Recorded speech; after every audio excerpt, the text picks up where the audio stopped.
August 15th, the desert highway stretched endlessly ahead, like a black ribbon thrown across the burnt orange landscape of the American Southwest.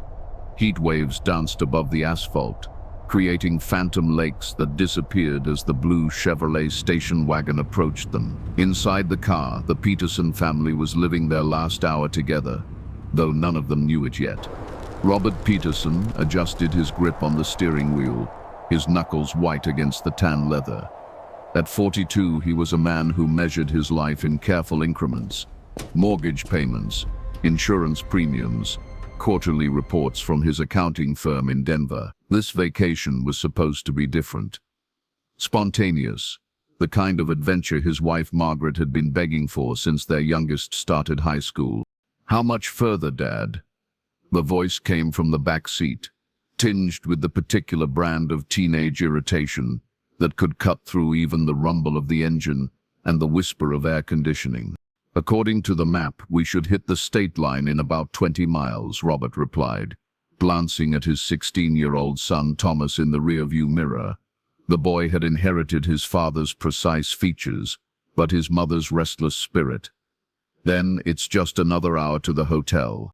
Margaret Peterson traced her finger along the unfolded map spread across her lap, her wedding ring catching the afternoon sunlight that streamed through the passenger window. At 39, she still moved with the grace of the dancer she'd been before marriage and children changed her trajectory. Now she taught ballet to little girls in pink tutus. But sometimes, when she thought no one was looking, Robert caught her practicing old routines in their living room. "I still think we should have taken the interstate," she murmured, though there was no real complaint in her voice. The scenic route had been her idea, after all. 14-year-old Jennifer Peterson sat pressed against the far window, her paperback novel abandoned in her lap as she stared out at the endless expanse of sand and scrub brush. She was at that awkward age where everything embarrassed her, especially family road trips. But something about the vastness of the landscape had captured her imagination. It felt like driving through a painting, beautiful and somehow ominous at the same time. The radio crackled with static, the Denver station they'd been listening to finally fading into the electronic snow that marked the boundary between civilization and the raw, empty places of the earth. Robert reached over and twisted the dial, searching for anything to fill the growing silence in the car. "Missing since Tuesday afternoon when they failed to return from..." The voice cut through the static for just a moment before dissolving back into white noise. Robert frowned and tried to find the station again, but there was nothing. Just the endless hiss of electromagnetic emptiness. "What was that about?" Margaret asked, looking up from her map.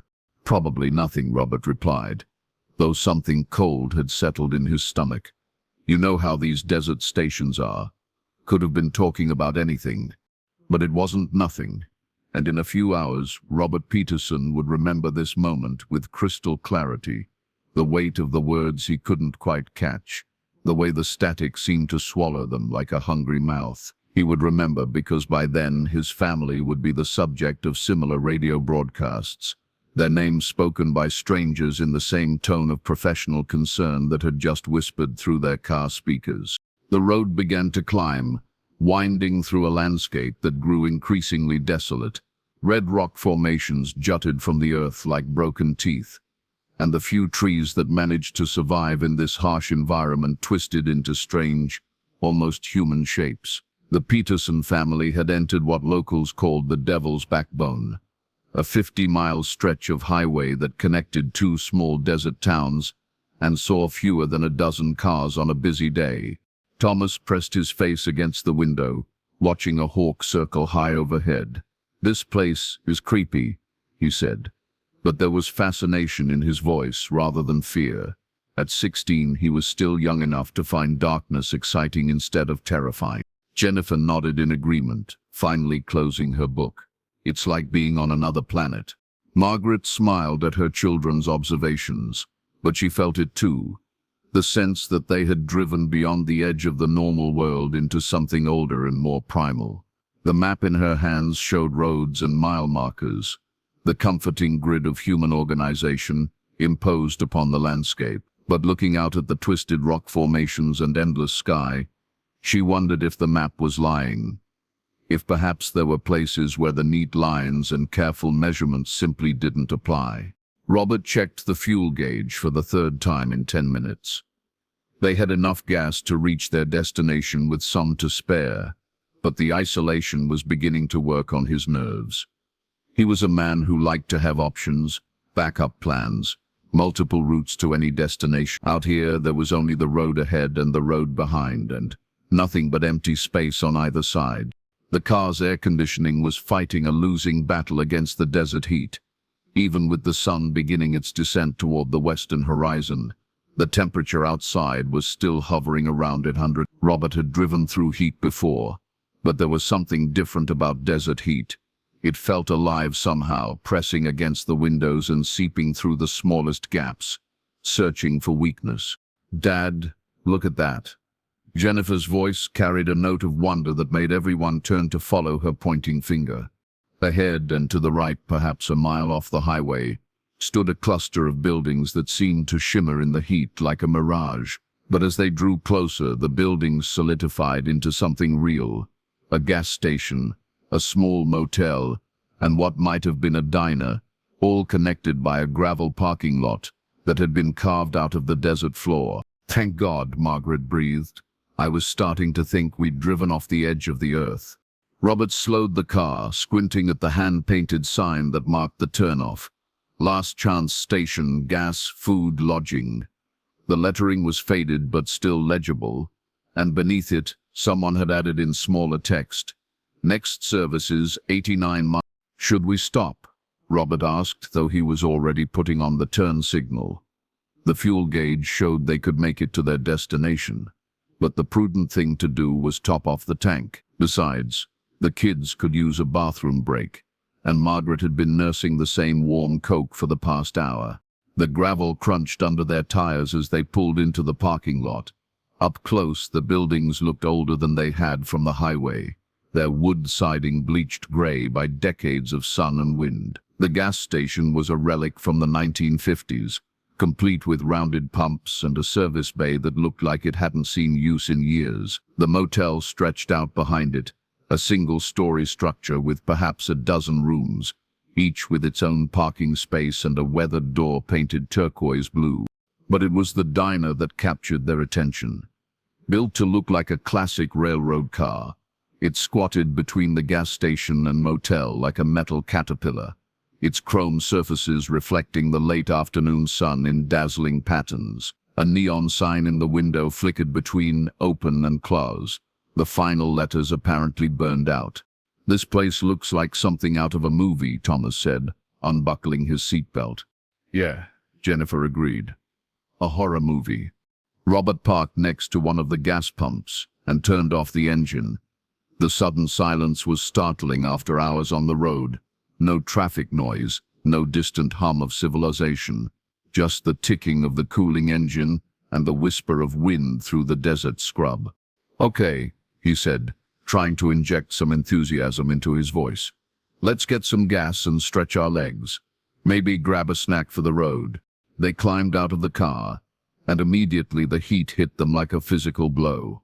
The air was so dry it seemed to suck the moisture from their lungs, and the ground radiated warmth through the soles of their shoes. Robert walked over to the gas pump and began reading the instructions, which were handwritten on a piece of cardboard taped to the pump handle. "Pay inside first," he muttered. "Should have figured." The bell above the diner door jangled as the Peterson family entered, and immediately they were enveloped in blessed coolness.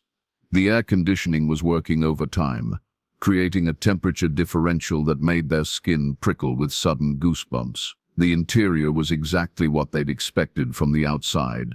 Red vinyl booths, black and white checkered floor, a long counter with swivel stools that looked like they'd been imported from a 1950s soda fountain.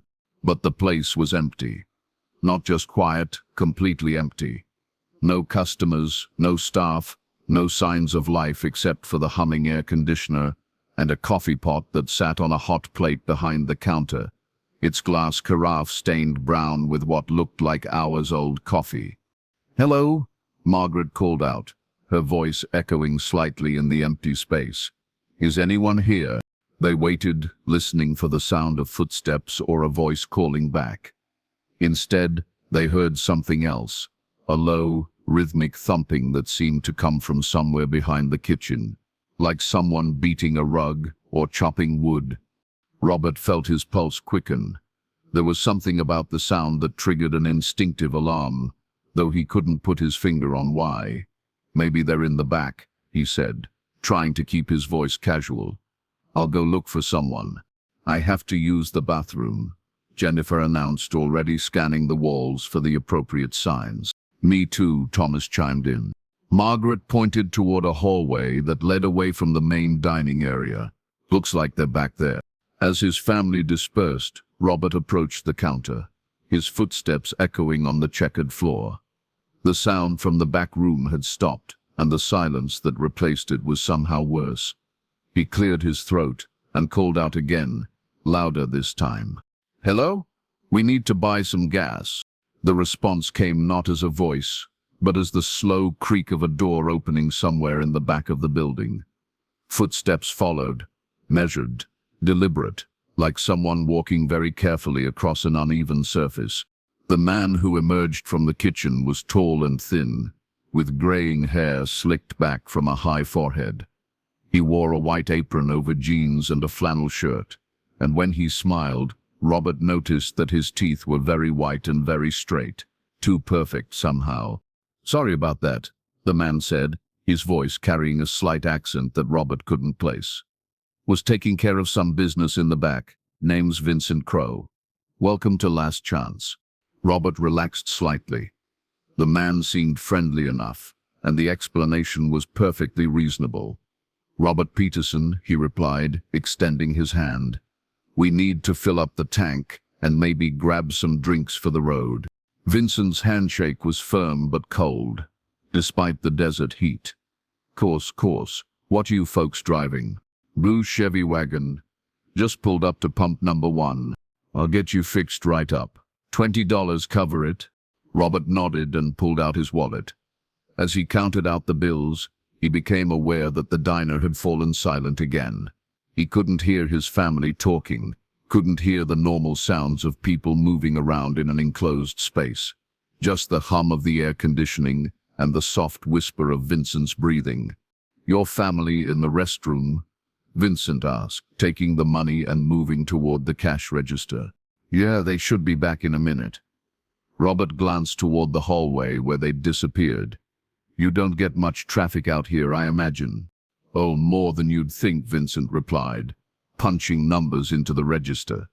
The machine made an old-fashioned mechanical noise as the drawer slid open. "Folks get tired of the interstate, want to see the real America. Course, sometimes they get more than they bargained for." There was something in the way he said it that made Robert look at him more closely. Vincent was still smiling, but his eyes had gone flat and cold, like chips of dark glass. "What do you mean by that?" Robert asked. "Desert's a dangerous place," Vincent said, counting out change. "Easy to get lost. Easy to disappear. Lot of folks start out on this road, never make it to the other end." The hallway remained silent. Too silent. Robert felt sweat break out on his forehead despite the air conditioning. "I should check on my family," he said, taking a step toward the back of the diner. "I wouldn't do that if I were you." Vincent's voice had changed. The friendly accent was gone, replaced by something flat and emotionless. When Robert turned back, the man was no longer behind the counter. He had moved with surprising speed and now stood between Robert and the hallway, one hand resting on something that might have been the handle of a knife. "Where are they?" Robert's voice came out as a whisper. Vincent's smile widened, revealing those two perfect teeth. "They're safe, for now, but that depends entirely on how cooperative you're willing to be." Robert's mind raced through his options. The front door was maybe 20 feet away, but Vincent was closer. Even if he made it outside, what about Margaret and the kids? He couldn't leave them, but he also couldn't help them if he was dead. "What do you want?" he asked. "What I want," Vincent said, "is for you to walk very slowly toward that hallway. Keep your hands where I can see them, and don't try anything heroic. Your family's safety depends on your good behavior." Robert had no choice. Step by step, he walked toward the back of the diner, Vincent following close behind. The hallway was dimmer than the main dining area, lit only by a flickering fluorescent bulb that cast dancing shadows on the walls. There were 3 doors, 2 marked with the standard restroom symbols, and 1 unmarked door at the end of the hall. "The door on the right," Vincent instructed. Robert reached for the handle with shaking hands. The door opened inward, revealing not a bathroom but a storage room filled with cases of canned goods and restaurant supplies. And there, tied to chairs with their mouths taped shut, were Margaret, Thomas, and Jennifer. Their eyes went wide when they saw him, and Margaret made muffled sounds of warning behind her gag. But it was too late. Robert felt something hard press against his back, and Vincent's voice whispered in his ear, "Family reunion." How nice. The last thing Robert Peterson remembered before the world went black was the sound of his wife crying, and the smell of chloroform on a damp cloth pressed against his face.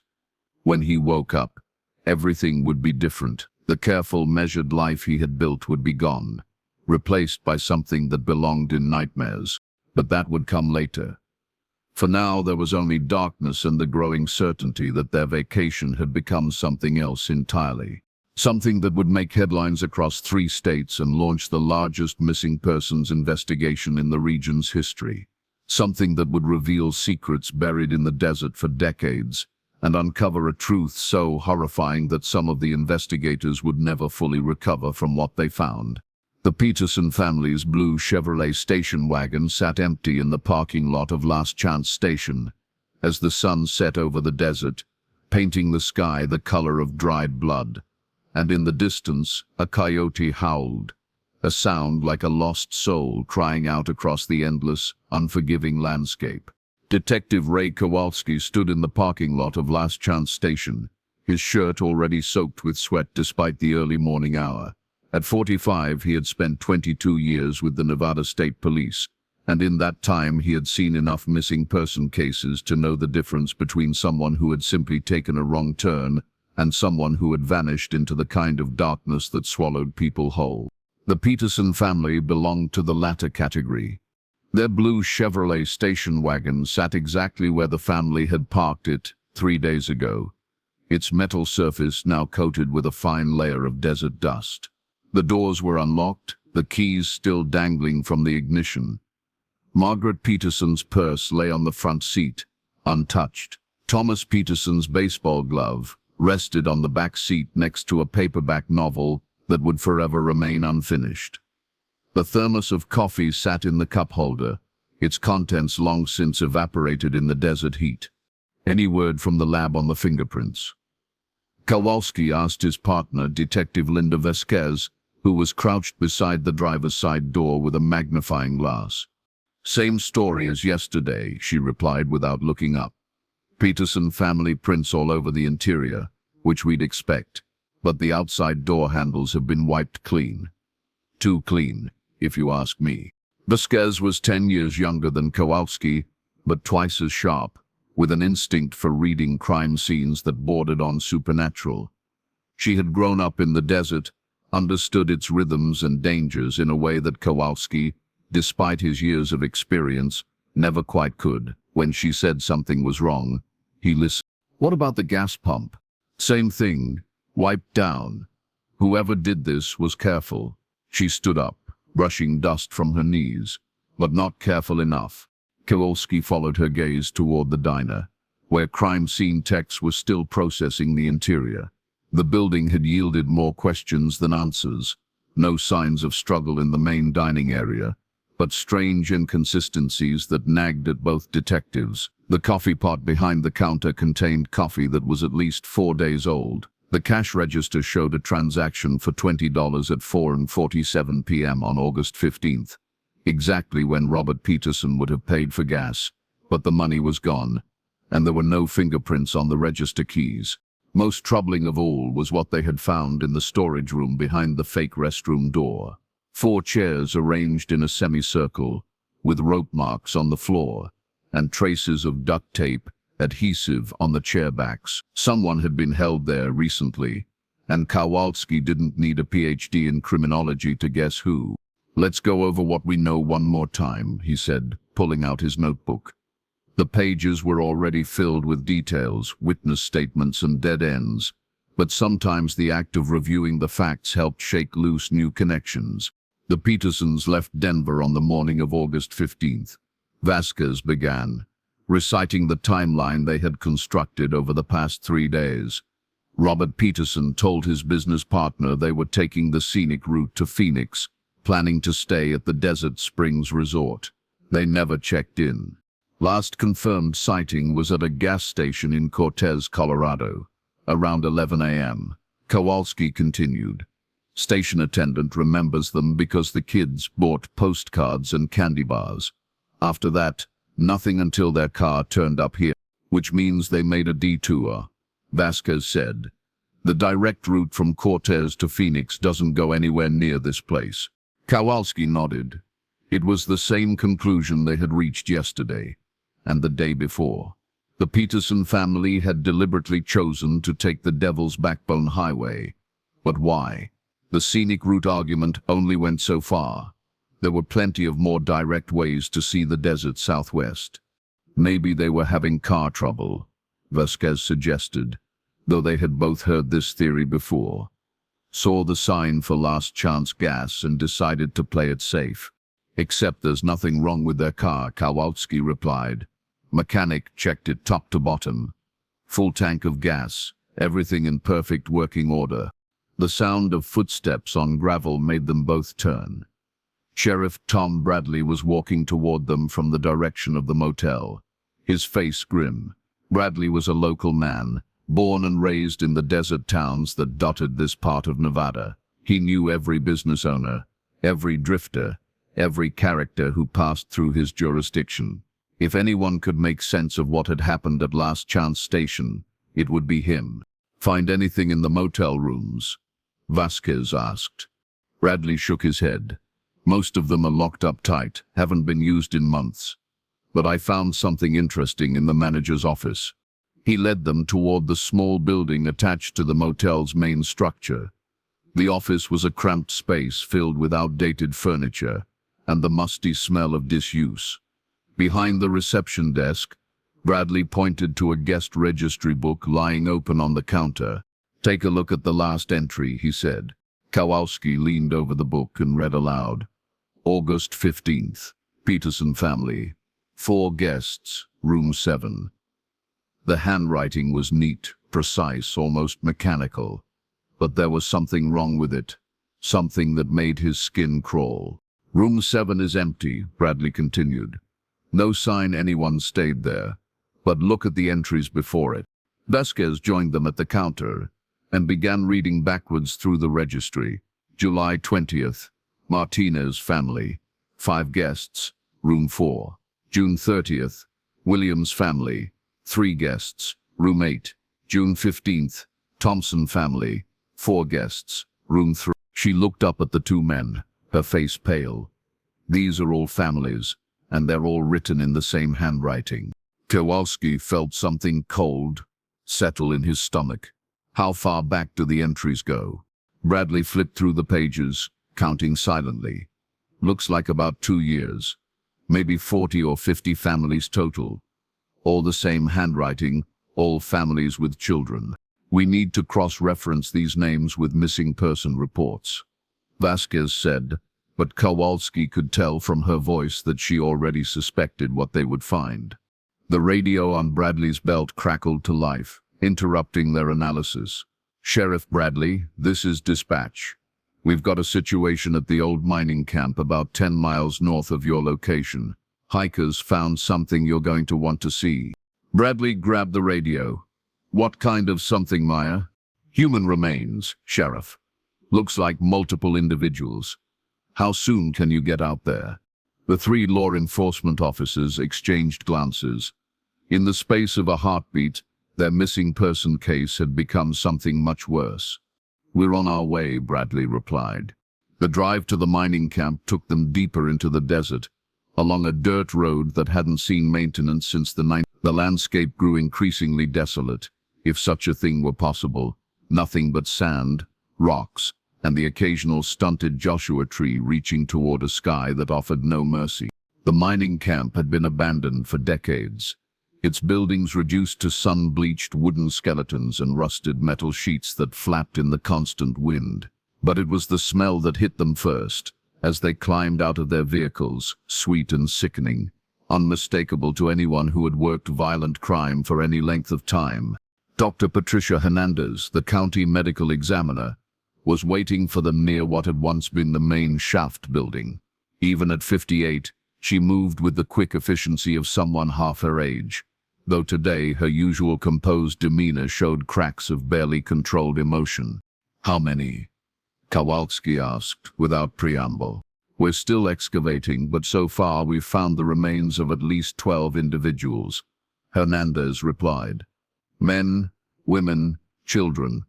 Based on the state of decomposition, I'd say they've been here anywhere from 6 months to 2 years. Vasquez pulled out her notebook. "Any chance of identification?" "Some of them still have personal effects.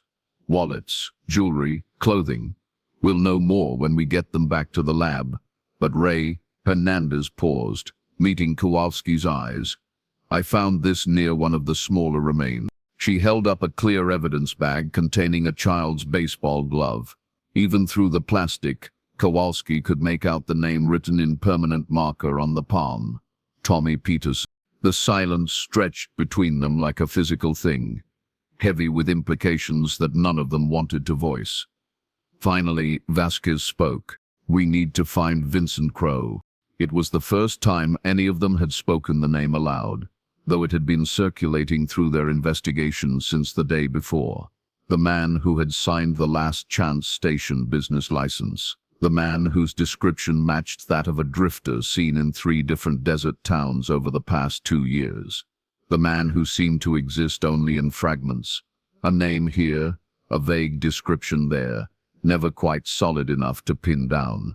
"Already tried," Bradley said. "License is fake, address doesn't exist. Hell, I'm not even sure Vincent Crowe is his real name." Kowalski stared out at the desert, watching the heat waves dance above the distant mountains. Somewhere out there was a man who collected families the way other people collected stamps. A man who had turned a lonely stretch of highway into his personal hunting ground, using the isolation and desperation of the desert to fuel whatever dark appetites drove him. "What about the hikers who found this place?" he asked. "How did they end up way out here?" Bradley consulted his notes. "College kids from California, doing some kind of geology project. They were exploring old mining sites when their metal detector picked up something unusual, started digging, and..." He gestured toward the excavation site. Dr. Hernandez was calling for additional equipment, her voice carrying across the empty landscape. The excavation would take days, maybe weeks. Each set of remains would need to be carefully documented, identified if possible, and processed for evidence. It would be slow, methodical work that demanded both scientific precision and emotional fortitude. But Kowalski knew that wasn't the real problem. The real problem was that Vincent Crowe was still out there, probably already stalking his next victims. And based on the pattern they were beginning to see, he wouldn't wait long before striking again. "We need to set up roadblocks," Vasquez said, echoing his thoughts. "Every highway leading out of this area. If he's still operating in the region, we might get lucky." "Already done," Bradley replied. "Coordinating with state police in 3 states. But it's a lot of empty ground to cover, and if he's smart, which he obviously is, he's probably already moved on." As if to emphasize his point, a dust devil spun to life in the distance, racing across the desert floor before dissipating as quickly as it had formed. The desert was like that, vast, unpredictable, capable of swallowing secrets and holding them for decades. How many other sites like this one were scattered across the hundreds of square miles of empty land? How many families had simply vanished into the heat and silence, their fate known only to the man who had orchestrated their disappearance? Back at the mining camp, The excavation continued under the harsh desert sun. Each shovel of sand revealed new horrors, new evidence of lives cut short by a predator who had turned the American highway system into his personal hunting ground. The Peterson family was just the most recent addition to a collection that might span years, even decades. As the afternoon wore on, Kowalski found himself thinking about the registry book back at Last Chance Station. 40 or 50 families, all documented in the same precise handwriting. It suggested a level of organization that was almost bureaucratic in its attention to detail. This wasn't a crime of passion or opportunity. It was systematic, planned, executed with the kind of cold efficiency that suggested long practice. Detective Kowalski, Dr. Hernandez's voice cut through his brooding. You need to see this. She was kneeling beside one of the newer excavation sites, holding what appeared to be a leather wallet. Found this with one of the adult male remains. Driver's license is still readable. Kowalski took the evidence bag and squinted at the plastic card visible through the deteriorated leather. The photo showed a middle-aged man with thinning hair and wire-rimmed glasses. The name on the license read, David Martinez. Martinez? Vasquez said, looking up from her notebook. That was one of the names in the registry. July 20th, Martinez family, 5 guests. The pieces were falling into place with sickening clarity. Vincent Crowe wasn't just killing families. He was keeping records, tracking his victims with the same attention to detail that a legitimate business owner might use to track customers. The registry book wasn't just a prop to maintain the illusion of a functioning motel. It was a trophy collection, a way for Crowe to relive and catalog his crimes. How many Martinez family members are we looking at? Kowalski asked Dr. Hernandez. 5 sets of remains in this cluster. 2 adults, 3 children. Ages approximate, but consistent with a family unit. 5 guests, just like the registry entry. The methodical nature of it was almost worse than random violence would have been. At least chaos suggested madness, something that might eventually trip up the perpetrator through sheer unpredictability. But this level of organization suggested a predator who might continue operating indefinitely, perfecting his methods with each successive crime. The sun was beginning to set by the time they finished the initial survey of the site. The excavation would continue tomorrow, with a larger team and more sophisticated equipment. Tonight there would be paperwork to file, evidence to catalog, and the grim task of notifying next of kin that their missing family members had been found under circumstances that no one should have to hear about. As they drove back toward civilization, passing the empty bulk of Last Chance Station in the gathering dusk, Kowalski couldn't shake the feeling that they were missing something crucial. Vincent Crowe had operated in this area for at least 2 years, probably longer. He had claimed dozens of victims, maintained an elaborate facade of legitimacy, and covered his tracks with sophisticated attention to detail. So why had he suddenly abandoned his operation?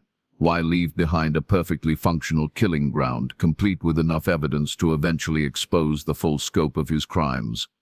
The answer, when it came to him, was so simple and so terrifying that Kowalski actually pulled over to the side of the road. "He's not done," he said aloud, causing Vasquez to look at him with concern. The Peterson family wasn't his last victims. They were his final test run. "What do you mean?" Kowalski stared out at the empty highway stretching ahead of them, lit only by their headlights and the pale glow of a rising moon. Think about it. 2 years of operation, 40-plus families, perfect execution every time. He's perfected his system. Now he's ready to move on to something bigger. Vasquez was quiet for a long moment, processing the implications. Finally, she spoke, her voice barely above a whisper. "He's franchising." The radio crackled to life, interrupting their speculation.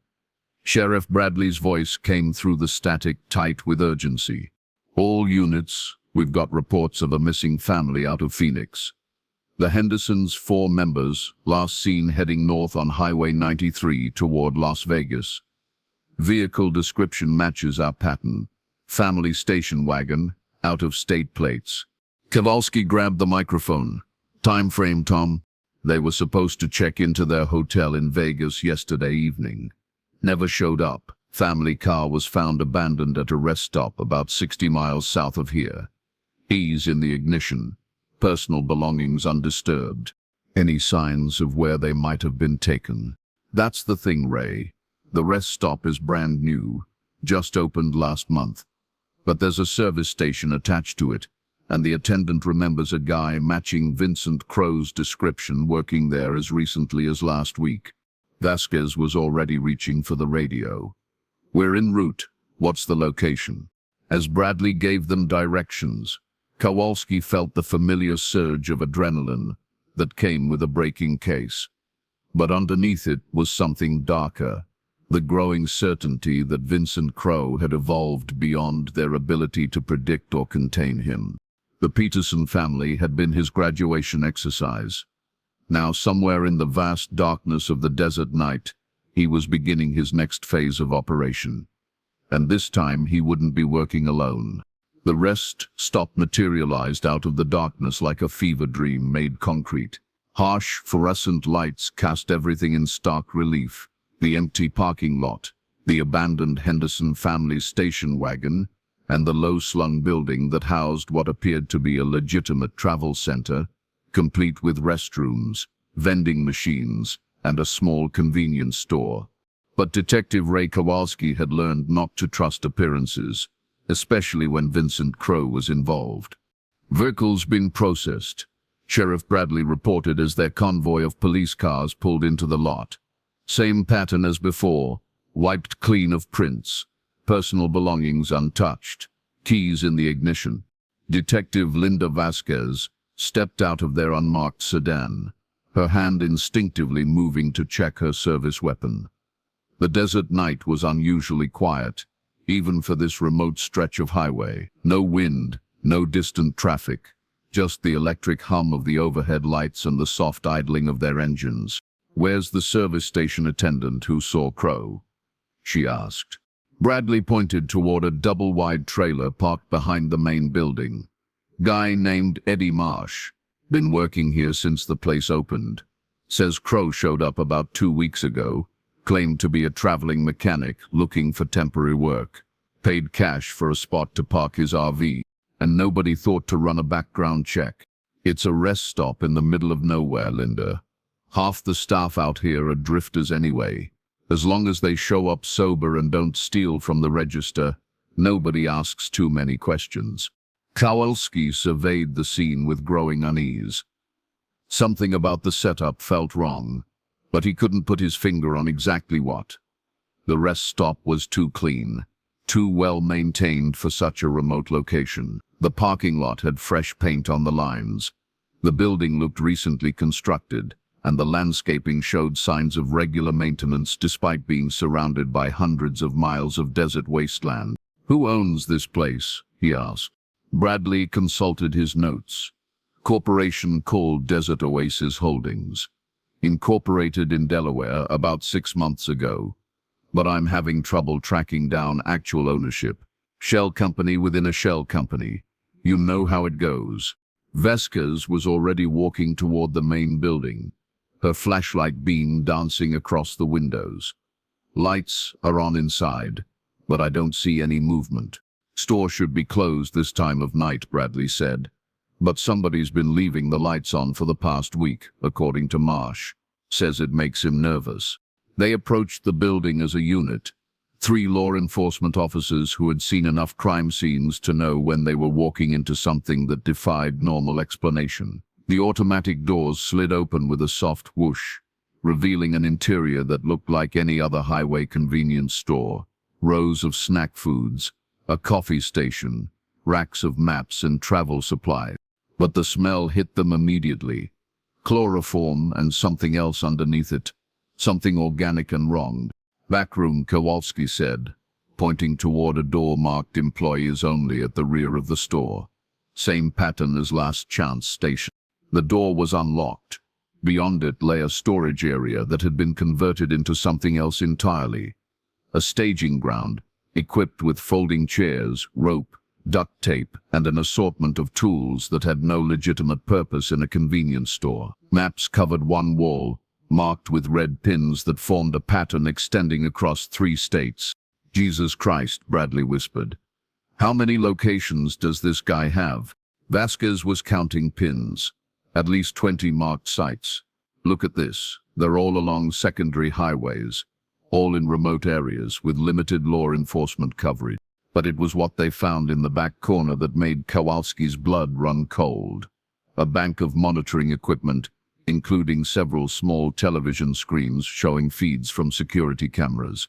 The images were grainy and black and white, but unmistakably showed the interiors of various businesses, diners, motels, gas stations, all apparently empty except for the occasional figure moving in the background.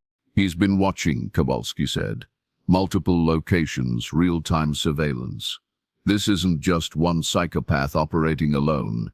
It's a network." One of the screens caught Vasquez's attention. The image showed what appeared to be a basement or underground chamber, lit by harsh overhead bulbs. In the center of the frame, she could make out several figures sitting in chairs, their faces obscured by shadows but their posture suggesting they were restrained. "Ray," she said, her voice tight with controlled urgency. "Look at screen number 4. Kowalski moved to her side and studied the grainy image. 4 figures, sizes consistent with a family unit. One of them, the smallest, appeared to be wearing a baseball jersey. "The Hendersons," he breathed. "They're alive," Vasquez said. "But where are they being held?" Bradley was already on his radio, calling for additional units and technical support. But Kowalski was studying the other screens, looking for some identifying detail that might reveal the location. The basement chamber was clearly underground, accessed by what appeared to be a metal staircase visible at the edge of the frame. The walls looked like concrete block construction, and there were no windows or other features that might indicate whether the facility was urban or rural.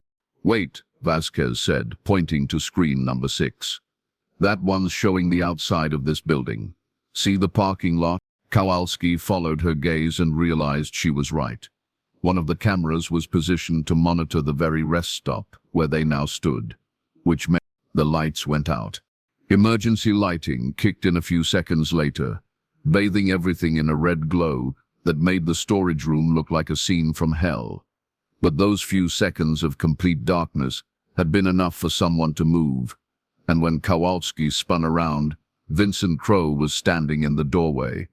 He looked exactly as the witnesses had described him.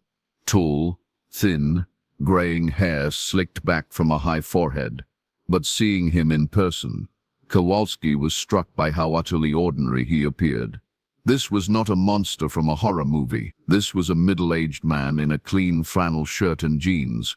Someone you might sit next to at a lunch counter without giving him a second thought. "Detectives," Crowe said, his voice carrying that same slight accent they had heard described before. "I've been expecting you."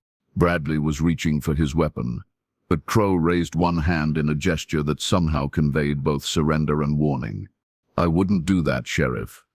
Your movements are being monitored by my associates, and any aggressive action on your part will result in the immediate termination of the Henderson family, as well as several other families currently in our custody."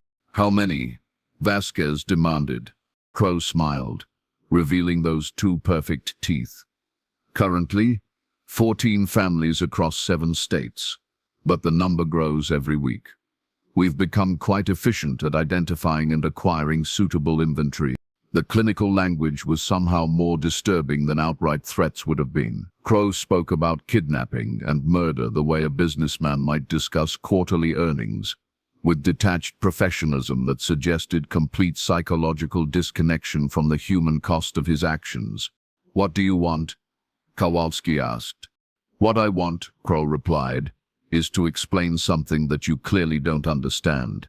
You think you're dealing with a criminal enterprise, some kind of organized crime syndicate, but you're wrong."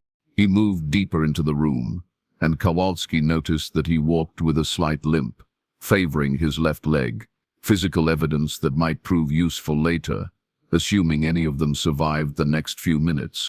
We're not criminals, Kroll continued. We're entrepreneurs, pioneers even. We've identified a market demand and developed an efficient supply chain to meet that demand. Market demand for what? Vasquez asked, though Kowalski could tell from her tone that she already suspected the answer. Families, Crow said simply.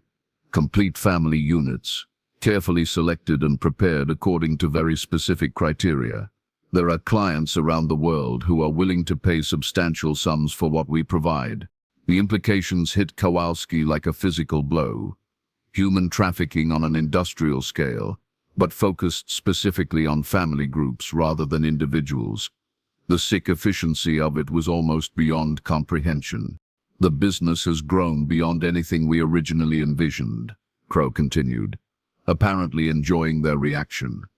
What started as a small operation serving a limited clientele has expanded into a multinational enterprise. We now have acquisition teams operating in 12 countries, processing centers on 3 continents, and a client base that includes some very prominent individuals.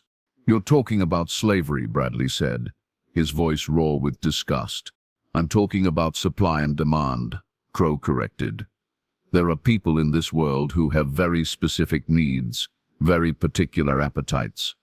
Traditional adoption services can't meet those needs. Neither can conventional human trafficking operations, which tend to focus on individual victims rather than intact family structures. One of the monitoring screens flickered, drawing their attention back to the surveillance feeds. The image of the basement chamber had changed. 2 additional figures were now visible, apparently guards or handlers moving among the captive families. The Henderson family is being held at our primary processing facility, Crow said, following their gaze, along with 13 other family units currently awaiting shipment to various international destinations.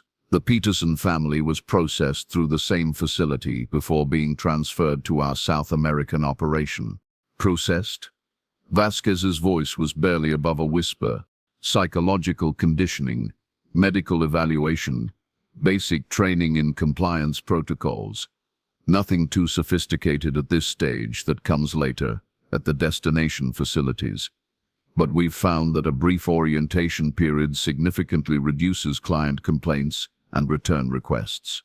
Kowalski felt rage building in his chest, but he forced himself to remain calm. Getting emotional now would only endanger the remaining victims. Where is the processing facility? Crow glanced at his watch, a gesture so casual and everyday that it seemed obscene under the circumstances. Approximately 40 minutes from here by vehicle. Underground installation, originally built as a Cold War bunker. We've made some modifications to better suit our current needs. How many people are you holding there? As of this evening, 57 individuals representing 14 complete family units. Ages range from 6 months to 54 years. We maintain very detailed records. Our clients appreciate thoroughness. The business-like recitation of human inventory was almost worse than graphic descriptions of violence would have been. Crow spoke about kidnapped children the way a livestock dealer might discuss cattle, with clinical detachment that suggested profound psychological damage. Here's what's going to happen, Crow continued. You're going to return to your vehicles and drive away. You'll file a report indicating that your investigation has reached a dead end, and you'll recommend that the case be transferred to federal authorities who will, of course, be unable to locate either me or my associates. And in exchange, Bradley asked, in exchange, the Henderson family will be released unharmed at a location where they can be easily found. Consider it a gesture of goodwill, a demonstration that we're reasonable people who prefer to resolve conflicts through negotiation rather than violence. Vasquez was studying the monitoring equipment with obvious intensity. What about the other families? The 13 other family units you mentioned? I'm afraid they're beyond your help. Processing has already begun, and our clients have very specific delivery schedules. But the Henderson family can still be saved, assuming you're willing to be practical about the situation. Kowalski weighed their options. They were clearly outnumbered and outgunned. operating in unfamiliar territory against an organization that had been planning for exactly this contingency. A direct assault on the processing facility would almost certainly result in the deaths of all the hostages, assuming they could even locate it in time. But there was something in Crow's manner that suggested he was not entirely in control of the situation. The too frequent glances at his watch, the slight tension in his shoulders, the way his fingers kept moving to touch something in his shirt pocket, all signs of a man operating under pressure from forces beyond his immediate control. "You've got a problem," Kowalski said, making it a statement rather than a question. Crow's expression flickered for just a moment, revealing something that might have been uncertainty. "I don't know what you mean. Your operation's been compromised. That's why you abandoned Last Chance Station. Why you're suddenly willing to negotiate instead of just eliminating us. Something's gone wrong with your little enterprise." The silence stretched between them, broken only by the soft hum of the monitoring equipment and the distant sound of vehicles approaching from the direction of the highway. Crow tilted his head, listening, and for the first time since entering the room, he looked genuinely concerned. "Federal agents," Vasquez said, recognizing the sound of multiple vehicles moving at high speed. "We called for backup before entering the building." Crow's hand moved toward his shirt pocket, but Bradley was faster. The sheriff's service weapon appeared with practiced speed, trained on Crow's center mass. "Hands where I can see them," Bradley ordered. Instead of complying, Crow smiled that terrible, perfect smile one last time. "You still don't understand," he said. "This was never about me. I'm just middle management." He pulled something from his pocket, not a weapon but a small radio transmitter. His thumb was already moving toward what appeared to be a dead man's switch, when Vasquez tackled him from the side, sending both of them crashing into the monitoring equipment. The screens went dark as sparks flew from the damaged electronics. Emergency sirens began wailing from somewhere deeper in the building, and automated voice announcements echoed through the facility. "Lockdown protocol initiated. All personnel evacuate immediately." "He's triggered a failsafe," Kowalski shouted over the noise. "The whole operation's going dark." Through the chaos, they could hear vehicles screeching to a halt outside the building. Car doors slamming, voices shouting orders. The organized chaos of a major law enforcement response. But Kowalski knew it was probably too late. Whatever network Crow had built would have contingency plans for exactly this scenario. Vasquez was struggling with Crow on the floor among the wreckage of the monitoring equipment.